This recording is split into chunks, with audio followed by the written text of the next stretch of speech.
So yesterday we started out from Arkansas, headed to Texas, and on our way we decided we would stop and see how much our little guy Max weighed. So we've never done a weigh station before.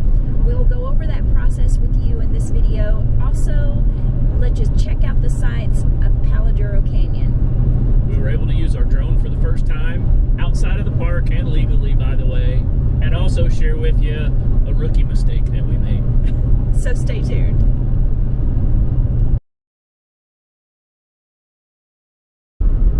Good morning from just outside of Canyon, Texas. We left out yesterday from Arkansas, heading to Arizona, and stopped yesterday at Palo Duro Canyon State Park, just southeast of Amarillo. We got in about 4 p.m. After about a 10-hour drive, and so got into the Hackberry campsite, which we had to reserve ahead of time. All the campsites were full, so reserve ahead of time. Palo Duro Canyon, Texas State Park is a beautiful place, lots of things to do. Unfortunately, we're passing through, so we didn't have a whole lot of time, but they do have lots of hiking trails, mountain bike trails, just the canyon itself. You drive down into the canyon, it's beautiful. It's really, really nice. As you're going across Oklahoma and Texas, right, you get used to the flat, and then, so this canyon is definitely a change in landscape for sure. And it's just really pretty with all the red rocks and everything like that. We stayed in Site 14, which was pretty private. Like I said, it's in Site 14 in the Hackberry campground. It did have electric and water. We did make a rookie mistake. Yesterday it was like 67 degrees. Whenever we got here, it was gorgeous. It was beautiful. But we didn't have signal. We didn't have. You will not have signal down at the bottom of the canyon. You will have it before you get to the bottom on the rim. But when the campsite, like I said, is in the bottom, no signal. We didn't check the weather and didn't realize we woke up to 25 degrees. I had turned the water off at the spigot, but I had left my hose attached. And it froze. It froze.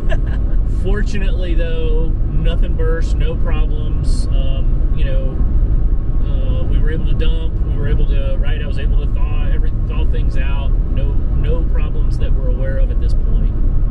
But yeah, just getting it unhooked. Just getting it unhooked. I had to get a hot towel and kind of put it around there because it was frozen to the faucet.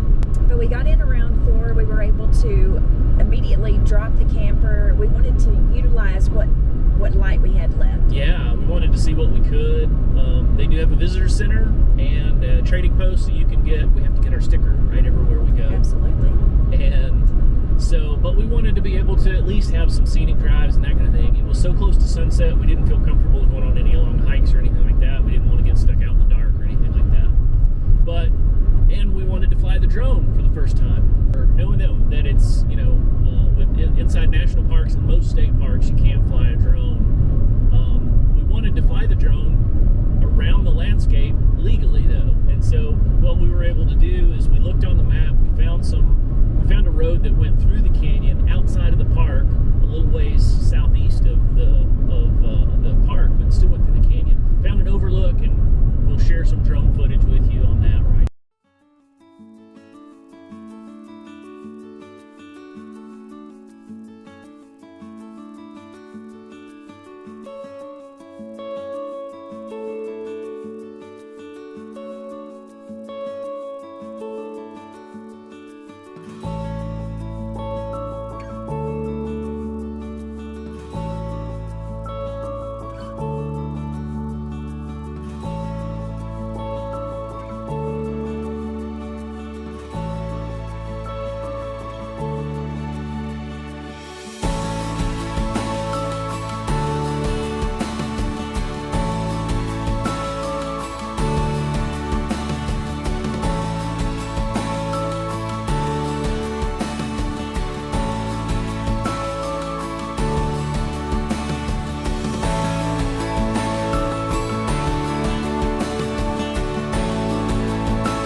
try out, and as we were going through Oklahoma, was we wanted to find a scale to weigh our camper and our vehicle and everything else all loaded down. We've never done that before. It's kind of been intimidating.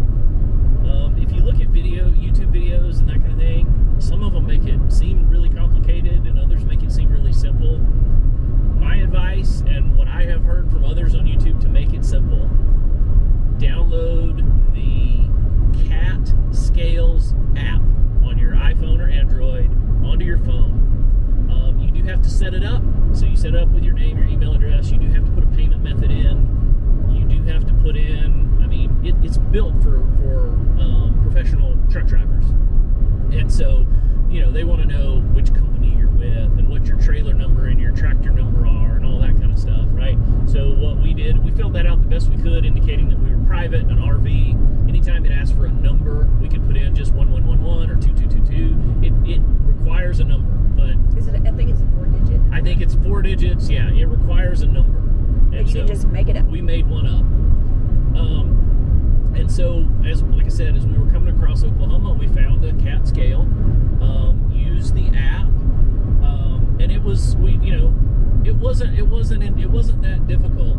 You know, we were able to pull in. I did mess it up the first time, so maybe it was difficult. But you know, as you're pulling into a truck stop, just remember you're an RV. This is made for professional truck drivers, so you want to do whatever you can to get in and out of their way pretty quickly. We didn't want to take up their time, especially being a rookie and never doing this before. But the app made it super easy. You pull up, there's an archway there with instructions and a number. That number on there is the number of the scale. So whenever you open the app, it asks you for that number. You put in that number, and then as you're pulling up onto the scale, there's 3 concrete pads, one for your steering axle, one for your drive axle or the rear wheels on your car, and then one for your trailer axle. Well, the first time I did it, I had my rear wheels and my trailer axle all on the same pad because our rig is so short. Our car's fairly short compared to most others, and our trailer's fairly short.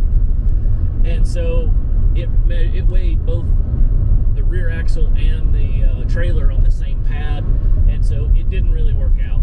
Now there are yellow lines to determine where the pads are. Right, and so that was $12 just for the first one. So once I realized the mistake that I had made,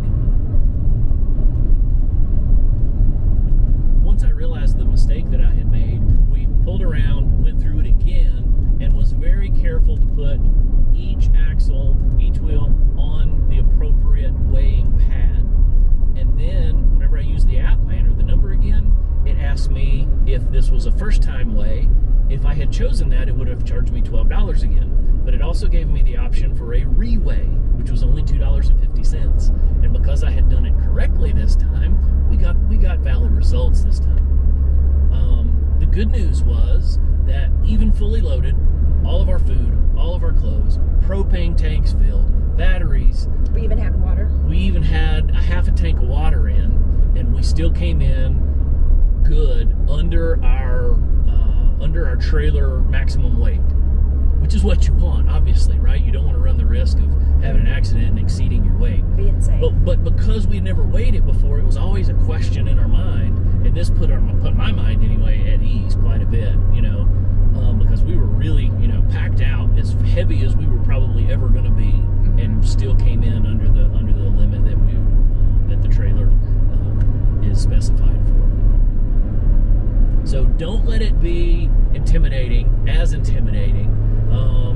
You know, with that CAT Scales app makes it incredibly easy. We were in and out in under 5 minutes. And then you have the peace of mind of knowing where you stand and, you know, if you're safe.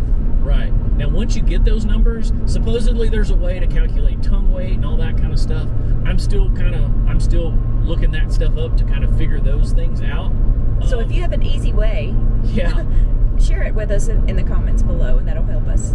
Right, because I have heard that you could like unhook, put your tongue on one pad, put your wheels on the other, and do it that way.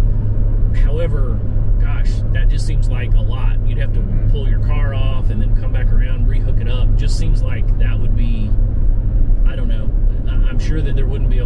drivers that would appreciate it taking all that time for sure. All right, guys, thanks for watching. We can't wait to see what Arizona has to offer, so stay tuned with us, and we will catch you on the road.